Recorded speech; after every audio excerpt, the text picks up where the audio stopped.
Hey guys, this is God of Politics. We'll go ahead to a brand new video, but before we get started with this video, please like this video and subscribe to the channel. Also follow me on Twitter and join the Discord. Those are both linked down in the description. But in today's video, I do want to talk about some of the big events that did happen yesterday. Yesterday was a very big day. We got a new president. Joe Biden is now officially the president of the United States, and he's gotten a lot of things done already in terms of executive orders. He hasn't passed any legislation yet. Nobody expected him to. Nobody would expect any president to on the first day, but he has passed 17 executive orders, at least he did yesterday. He's actually signing some more as I speak right now, but he has signed a number of executive orders on a bunch of different issues, so I'm just going to be going through them and talking about some of the other news that there was today, which was quite interesting as well. So he has appointed Jeffrey Zients to be the official COVID-19 response coordinator who will report to the president in an effort to, quote, aggressively gear up the nation's response to the pandemic. He has also restored the Directorate for Global Health Security and Biodefense of the National Security Council. He has also implemented a mask mandate on all federal property. I believe that today he's implemented a mask mandate on things like trains, buses, planes, those kinds of things. He said he's also starting a, quote, 100-day masking challenge, which was urging all Americans to wear masks and state and local officials to implement public measures to prevent the spread of the coronavirus. He's also reinstating ties with the World Health Organization. This is quite a big one. The Trump administration had withdrawn from the World Health Organization, but Joe Biden has gone back into it. On the issue of immigration, Joe Biden has bolstered the DACA program, and he's also changed the guidelines for how he's going to deal with the Immigration and Customs Enforcement, also known as ICE. He's also calling on Congress to enact legislation providing permanent status and a path to citizenship for those immigrants. So he actually did send a piece of legislation for immigration to the Congress. So that actually gives amnesty to, like 11 million illegal immigrants, all of the illegal immigrants that are in the country, at least those that haven't committed any crimes, pay taxes, etc. And so that is quite a big bill. He probably won't get that passed, but maybe he gets some form of a compromise done. We'll just have to wait and see. He also has revoked the order from the Trump administration to exclude undocumented immigrants from the census count. That was something Trump tried to do, but that effort is not going to succeed. He's also ended the so-called Muslim ban, which blocked travel to the United States from several predominantly Muslim and African countries. He's also directed the State Department to restart visa processing for individuals from the affected countries and to develop ways to address the harm caused to those who were prevented from coming to the United States because of the ban. So that's another very big one. And another very big one here, he has halted construction of the border wall with Mexico. He's not going to be tearing down the wall, I don't think, but he is going to be halting construction of it. He's calling for the immediate termination of the national emergency declaration that allowed the Trump administration to redirect billions from the Pentagon to go to the wall. It says the administration will begin a close review of the legality of the effort to divert federal money to fund the wall. Now, here's a big one on climate change, too. He has re-entered the Paris Climate Accords, which every other country is in, but he has re-entered it. Also, he has reversed the environmental policies, a bunch of them, revoking the permit for the Keystone Pipeline, as well as reversing the rollbacks to vehicle emission standards, undoing decisions to slash the size of several national monuments, enforcing a temporary moratorium on oil and natural gas leases in the Arctic National Wildlife Refuge, and reestablishing a working group on the social costs of greenhouse gases. So those are very big executive orders. A lot of people said Biden wasn't going to do anything on climate, and while that's not, full-on legislation, that is still a very big thing that Joe Biden has done. On racial and LGBT equality, he's ended the 1776 commission that Trump started. He has also limiting Mr. Trump's executive order, limiting the ability of federal agencies, contractors, and other institutions to hold diversity and inclusion training. He has reversed that. Joe Biden has.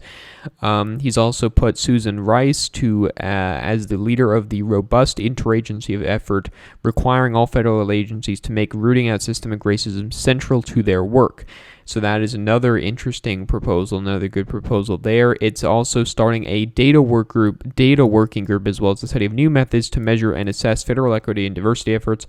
He is also reinforcing Title VII of the Civil Rights Act to require that the federal government does not discriminate on the basis of sexual orientation or gender identity, a policy that reverses action by Mr. Trump's administration. And we have a couple more here. First, on the economy, he has put a moratorium on evictions and foreclosure. measures. He's also put a deferral of student loan payments all the way to the end of September, and there are some people pushing Joe Biden to go further and cancel up to $50,000 in student debt per person. That would be a very big policy, but we'll have to wait and see whether that happens.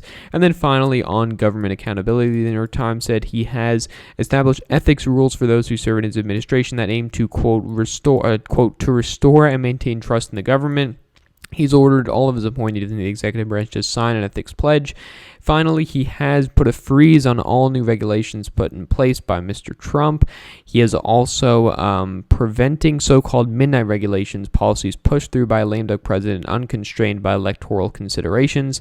The fast pace often cuts short the opportunity for the public or industry to review the policies. So those are the 17 executive orders that Joe Biden signed yesterday. He signed a number of them today. I can't talk about those as well, but there were a number of policies that Joe Biden did implement yesterday. And in other news, we have had 3 new senators sworn in. John Ossoff from Georgia replacing David Perdue, Alex Padilla from California replacing Kamala Harris, and Raphael Warnock from Georgia replacing Kelly Loeffler. They were all sworn in today, and what that means is that Democrats now have the majority in the Senate. There are 50 Democrats, or 48 Democrats, 2 independents, a caucus of the Democrats, and 50 Republicans, meaning that Kamala Harris would be the tiebreaker in the Senate, and she would give Democrats the Senate majority. Democrats are now working out a lot of the things that they are doing. They did vote, last night. They did vote last night for the Director of National Intelligence, Avril Haines. There was some Republican opposition to it, but, most people voted for it. So the Democrats are working to fill a lot of those cabinet seats. The House is voting today on the waiver for the new defense secretary. We do, of course, have those 3 senators being sworn in after the runoff in Georgia and the appointment by Governor Gavin Newsom. We also have a lot of other things that are going to be considered. We have the $1.9 trillion proposal that's been proposed by Joe Biden. That's going to be considered by Congress. Of course, 400,000 people have died due to the coronavirus, which is, absolutely awful, of course. There's some other stuff going on as well. The nomination was blocked by Senator Tom Cotton. That was before January 20th, before Democrats had the Senate majority, before Democrats got the majority in the committees as well, which is still being worked out. There is a lot of news on that. Mitch McConnell is trying to filibuster the rules to basically give Democrats the majority on the committees. Maybe Democrats get rid of the filibuster, but we'll just have to wait and see. Joe Manchin said he wouldn't, but, if they tick him off by taking away his chairmanship, what is going to happen at that point? There's also the impeachment proceedings that's going to have to go on at some point. Speaker Nancy Pelosi is expected to soon transmit to the Senate the House passed articles of impeachment charged with incitement of insurrectionists that will launch the Senate impeachment trial. So we're going to have that going on. We're going to have COVID relief going on. We're going to have immigration. We're going to have cabinet nominees.